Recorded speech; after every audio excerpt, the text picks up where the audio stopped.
Hello ladies and gents, welcome to my defending tutorial for Pro Evolution Soccer 2021. One of the things I noticed this year about defending on Superstar and Legend difficulties is that it's very hard to get close to make a tackle. This year it's all about positioning, cutting off passing lanes and forcing the AI into mistakes.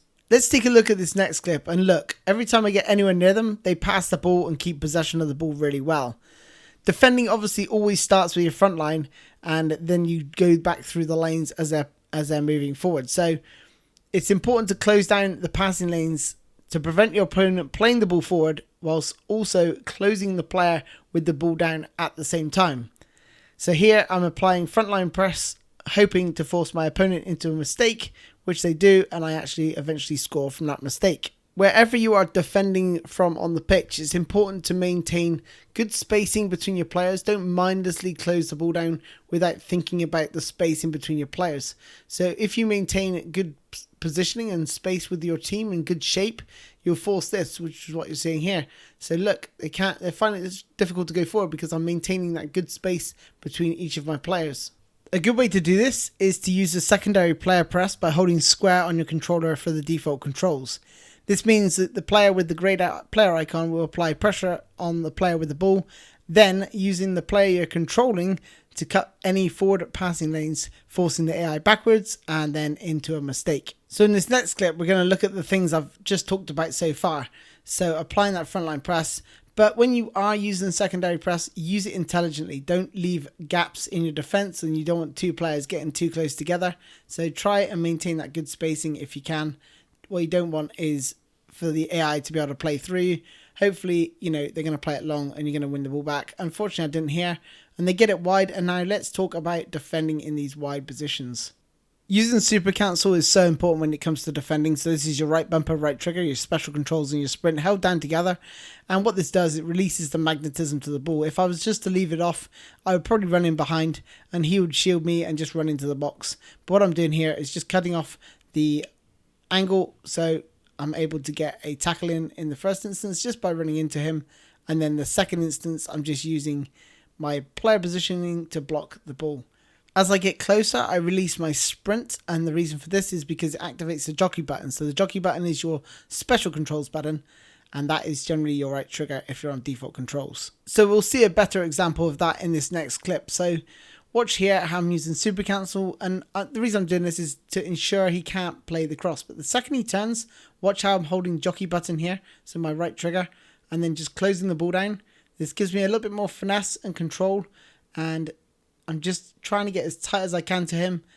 And like I said, it's very difficult this year to get anywhere near the opponents. They tend to lay the ball off and keep possession of the ball better this year. So they play a really nice ball out to the wide area here. I'm using Super Cancel to close the ball down, prevent any cross, that's the first danger, and then I'm just going to use the jockey button to make the tackle here. And the reason when I do that is because if I tap X or double tap X, there is a chance I could foul him in the box. So I'm just playing it safe, just using that extra finesse bit of control to win the ball back. So let's just take a look at a couple more examples of defending in the box. So Leeds United play a wonderful ball here over the top of my defence, caught Maguire sleeping.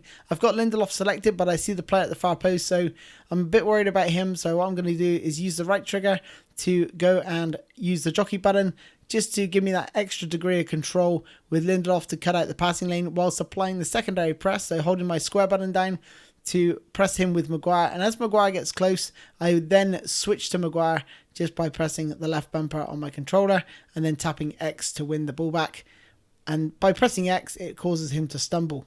So now we're going back to the year 12-16, where Burnley have brought their catapults to Old Trafford and they're laying siege to my goal. So here, the ball over the top, and then what I'm going to use is Super Cancel, so right bumper, right trigger, just to position my player as best as I can to block this shot that's coming in from their striker. Had to think about the guy in the middle as well, so I was kind of worried about him, but the first worry is him shooting. Then pressing shoot button here to try and win the header. I mistimed my jump, so luckily it bounces back out to my player, and whenever you're in that position, just press the shoot button, unless you have the cheat code, which is PA3, and from that position you should be able to pass it to your striker. So one more example of shot blocking before we move into defending the edge of the box. And whenever you're in this position, you're running back towards your own goal, you've got to look at their front player. You've got to track that run.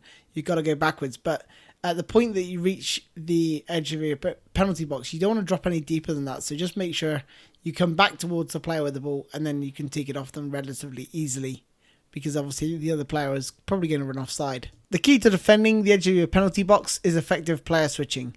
There's two ways to do this: left bumper on your controller to player switch, or you can just flick the right analog stick in the direction of the player you wish to select. And when it comes to clearing crosses, always press the shoot button, and if your player has acrobatic clear, they will use their feet as well as their head. In this edge of the box defending scenario, I can see that Lindelof offers a bit of protection. Wow, he offers about as much protection as a condom with a hole in it, but yeah, I can see he's marking that player there. So that allows me to take this player and position him just in front of their other striker. And when it comes to preventing the turn, shot and goal, I recommend these tactics. So having a compactness 8 or greater and no less than a defensive line of 5, so they don't drop too deep. Also, make sure that you do not enable deep defensive line or swarm the box. If the ball is at the edge of your box and the defense is dropped off, the AI will always look to shoot. It's so important this year to get your angles just right to prevent any shots. Remember that the near post shots go more frequently from range than across the goalkeeper, so keep that in mind when you are blocking the shots. Secondary press is so important this year, especially when it comes to defending the wide positions, because you can just use one player to prevent the cross, the player I've got selected, and then just hold the square to bring some support in just to help. And the second he turns, I switch to my other player, which is Fred, and then just apply the secondary press before switching back and making the tackle with the other defender again. Another good use of the secondary press is to apply this sort of stickiness to your opponent. And what that does, it allows you to bring another player in to help out and win the ball back. So in this next clip, we're going to see Watford breaking out, playing into the striker. And here I can see there's no other threats around, so I'm just going to apply the secondary press just to help Lindelof out for any loose balls that you're going to see there, just to sweep up. So here we're going to see the whole thing come together. Remember I said about good spacing with the front three, and then tracking your runners. That's really important as well, whilst also intercepting the passing lanes, bringing the second player across, and then they're going to switch the ball, and then what we're going to do is apply a secondary press to add that stickiness, and that's going to allow me to just come in and take the ball. If your opponent plays it into their striker who's on the halfway line and you have cover available, then what you'll see me do is bring the other defender across over and around him to cut out the passing lanes to force him to run from the halfway line, and just apply the secondary player press so that my cover player can get nice and tight to him and try and win the ball back. And the second he lays this ball off, look how I'm not chasing the ball, I'm actually tracking his run, but also at an angle where I'm going to intercept the passing lane whilst applying secondary press so Pogba comes across and wins the ball. So now let's just take a look at some counter-attacking defending. So here we have Crystal Palace on the break, and I'm just going to use my right trigger or R2 on my controller, which is the jockey button, just to fine-tune my positioning, just to make sure you can't play it in, and then use the secondary press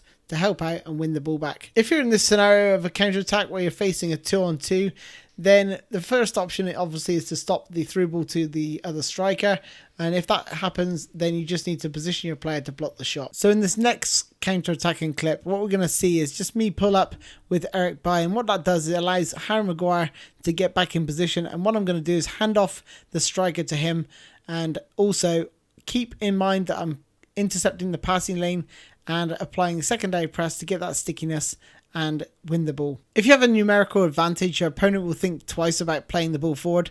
However, as he gets more men forward, you can see me reinforce the core of the central defence by moving a player manually into defence. That forces him to play it wide, where I can close the angle of the cross like I've shown you before, using secondary press to help out as well, and then just block it for a throw. So we're going to see some really intelligent defending here against Manchester City. So they're on the break, and there's a big threat there right between my two players in defense. I have to go across and meet the ball. So what you're going to see me do is hold down the square, so applying that secondary player press, and that's going to help actually just bring Lindelof across, and then I'm going to release it once I've got him marking that threat. Remember at the very start of this video, I said it's very unlikely you're going to get anywhere near someone on superstar or legend difficulty to actually make a tackle.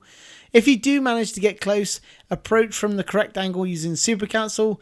The best sides to tackle from are either side by side or front facing. If you're front facing, double tap X, and if you're on the side, a single tap X will suffice. This will ensure it's a clean tackle and also cause your opponent to stumble, allowing you to clear your lines. And here's one more example of just getting side by side, tapping X to cause your opponent to stumble. Super Cancel is a great way to maintain momentum with your player who's sprinting, and it's really effective when defending as well. It's just seeing here, just me running around the outside of him and maintaining that momentum using Super Cancel to take the ball off him. Whilst we're on the subject of Super Cancel, the Super Cancel slide tackle is really useful. It allows you to tackle in straight lines without the fear of the slide tackle magnetizing towards the player or the ball, which in this scenario could have resulted in a penalty.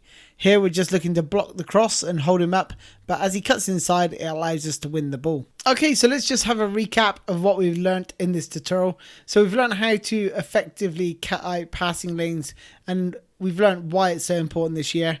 We've also learned the defending different areas of the pitch, so from defending from the front and also inside your own penalty box. We found plenty of special uses of the secondary player press. We realised that Burnley are bringing catapults to Old Trafford. We've also learned that defending the edge of your own penalty box, including against crosses and special abilities, which can certainly help in those regards, and also tactics to stop the turn, shot and goal from the CPU and AI. Anyway, that is all from me, ladies and gents. Hopefully you found something useful in this tutorial. And if you've got any suggestions about another aspect that I've missed when it comes to defending, then let me know in the comments. Until next time, guys, I look forward to seeing you soon and wish you well. And thank you very much for watching. Cheers, guys. Bye-bye.